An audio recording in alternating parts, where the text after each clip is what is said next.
It all began with sudden digital blackout. 26 major social media platforms, including Facebook, Instagram, WhatsApp, YouTube, and X, were abruptly shut down at once. The government of Nepal pointed to a new law that required tech companies to register locally, designate grievance officers, and allow for oversight. They framed it as fighting fake news and hate speech. But instead of calm, it brings chaos. Gen Z took over the streets, protesters clashed with police, and the President House building was set on fire. Tragically, 19 were killed, over 400 injured. Curfews were imposed, and on 9 September 2025, the climax arrived when Prime Minister resigned. The ban is finally lifted and an investigation is promised. All this banning and unbanning happened in less than a week. Political drama in Nepal moved faster than the speed of internet. But by now, the economic damage has already been written all over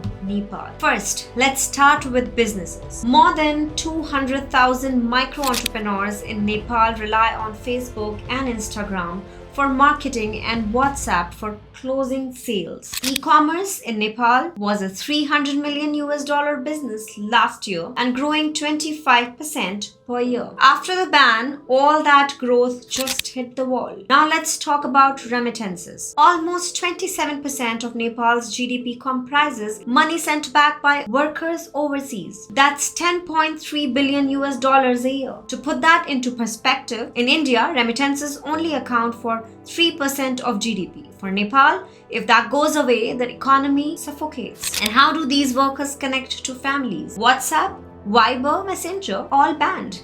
Disconnecting families put billions of dollars at risk. Investor confidence, already fragile. Last year, Nepal only drew $180 million in foreign direct investments, compared with Vietnam $20 billion and Bangladesh almost $4 billion. Now add blood on the street and a resigned prime minister. Can investors expect order in the markets? Tourism is another victim. Last year, Nepal received 1.1 million tourists, made $2.4 billion, and put nearly 5 lakh Nepalis into jobs. But who wants to go trekking to Everest, where the army was shooting students in uniforms? Travel cancellations have already started. And then there is capital flight. Nepal's Forex reserves sit at about $12 billion, just barely enough to cover 8 months of imports. Public debt has climbed to 48% of GDP, about $19 billion.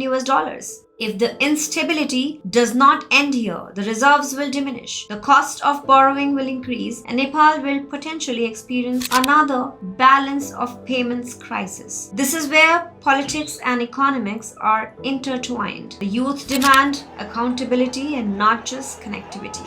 They see a political class thriving by corruption, while normal Nepalese are suffocated by rising food prices, lack of decent jobs, and even internet blackouts. And then there's also the regional angle. India has invested $6,700 million into Nepal's telecom, banking, and hydropower project. China has invested $118 million in Nepal under its Belt and Road Initiative. Both risk losing money and influence if Nepal descends further into chaos. So here's the irony. A government that tried to control its citizens has lost control of its streets. In attempting to silence people through social media, it has only triggered more dissent. And in seeking compliance, it has wrecked its own economy. The question now is whether a country where 70% of its citizens is youth, restless and digitally wired, can be ruled by leaders who are so far out of touch and out of time. Tell us what you think. Like, share, comment, and subscribe. And don't forget to follow OneStats on Instagram and X for stories that dig deeper than the headlines. Stay tuned to OneStats for the news that